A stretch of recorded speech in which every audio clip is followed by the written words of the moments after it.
Hi, my name is Lisa and I'm a foreign correspondent for the Korea Times. Have you ever watched the K-drama The Descendants of the Sun? If you are into the genre, I'm quite sure that your answer is yes. And did you happen to notice one of the songs playing on the background? Let me give you a little hint. Viktor Tsoi is a legendary figure in Soviet rock music history. His songs are still widely recognized and he literally became a symbol of the entire generation. However, very few people know him in South Korea, especially with his surname Tsoi. Instead, many recognize him as Viktor Tsoi.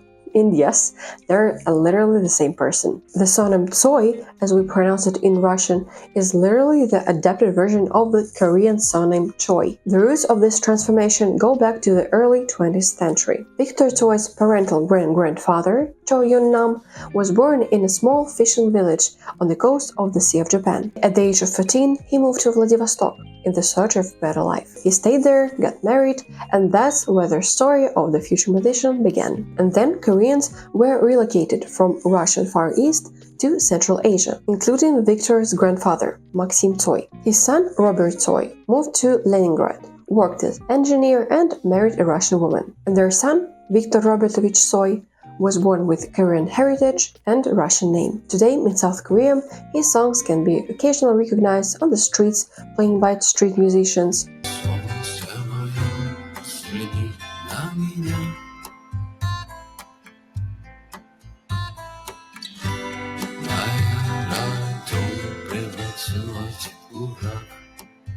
In karaoke bars, and even in some K-dramas. That's right, his song Sadness was used in The Descendants of the Sun, which became wildly popular not only in South Korea, but worldwide.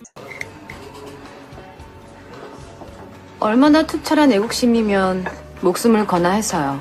But I need to admit, I didn't recognize the song when I watched the series for the first time. Viktor Tsoi is remembered worldwide too. In many post-Soviet cities, there are what's known as Tsoi walls, places where fans leave messages, some lyrics, and of course drawings. And one of these walls located in Minsk. The first version of this wall appeared in 1990. Shortly after Tsoi's death, fans began writing messages on the concrete panels that surrounded the construction of the Palace of the Republic. Originally just temporary barriers, quickly became an unofficial memorial. In 1997, when the construction was over, two panels were preserved and moved to another street. In 2012, the wall was moved again.